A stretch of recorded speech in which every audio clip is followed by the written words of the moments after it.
Hello, my name is Sydney Werner, and I promise that by the end of this presentation, my makeup will make a little bit more sense. Everyone is at least vaguely familiar with what it means to be goth. Whether that was the kids wearing all black hiding in the shadows of your high school, whether that's goth media like Mary Shelley's Frankenstein or the cult classic Rocky Horror Picture Show, or whether it's goth characters like Wednesday Addams or even the goth kids from South Park. Chances are you've run into the goth subculture before. But what does goth mean? Where does it come from? Why do they dress like that? Why do they look like they want to hurt me? Today I'm going to illuminate the building blocks of goth subculture and why it's one of the best subcultures to be a part of. I'm going to go over the history of goths, what it means to be goth, and some of the complexities of the subculture itself. Starting off with the original goths. The Goths were a Germanic group that took over Rome in 376 AD and later Italy in 410 AD. The Goths were known for being barbaric and were considered responsible for the fall of Rome, its culture, and its art. According to History.com, Last Access 2012, there were two main groups of Goths. There were the Western Visigoths and the Eastern Ostrogoths. Moving on to the Renaissance. Goth became a derogatory term for Gothic architecture. The pointed arches and vaulted ceilings were considered harsh and gaudy and too dramatic for the Catholic Church. Later in the 19th century, Goth became associated with the dark and dreary literature, like Bram Stoker's Dracula, Edgar Allan Poe's poetry, and Mary Shelley's Frankenstein.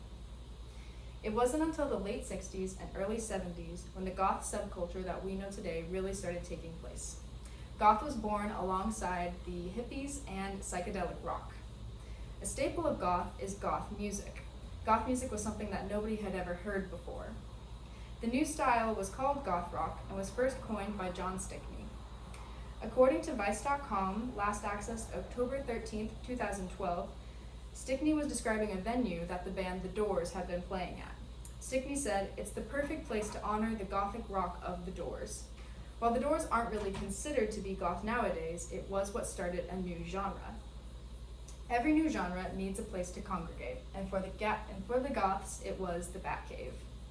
The Batcave was a nightclub in London that really fostered the goth subculture. Unlike other nightclubs, it really only played music that really steered towards these subcultures. It was a safe haven for punk, glam rock, and goth rock, and so many other styles. According to the A-Line magazine, last accessed May 17, 2012, goth music icons like The Cure, Susie and the Banshees, and Alien Sex Fiend were frequent guests at the Batcave. It was a place where this style really started to blossom and where people started to dive into fashion as well as the music. Now with the history down, what makes somebody goth? What are the qualifications and what does goth look like today? While many will agree that there aren't many qualifications and no one is really going to kick you out of being goth, there are some things that many goths respect. The biggest qualification for being goth is listening to the music. Goth music is what started the subculture. It isn't all about black dresses, corsets, and leather. Something that is a reoccurring problem that plagues many subcultures is when mainstream media starts to profit off of these subcultures without really diving into the ideology. Something that happened recently was a rise of a new trend called clean goth. Basically what this is it's wearing all black, without listening to goth music.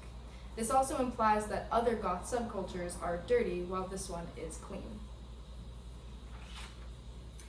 Many buy into fast fashion and quickly fading trends without really grasping the full depth of the culture. This has happened with goth culture and when people call themselves goth without really knowing what it means. Goth means inclusivity and appreciation for the dark and misunderstood.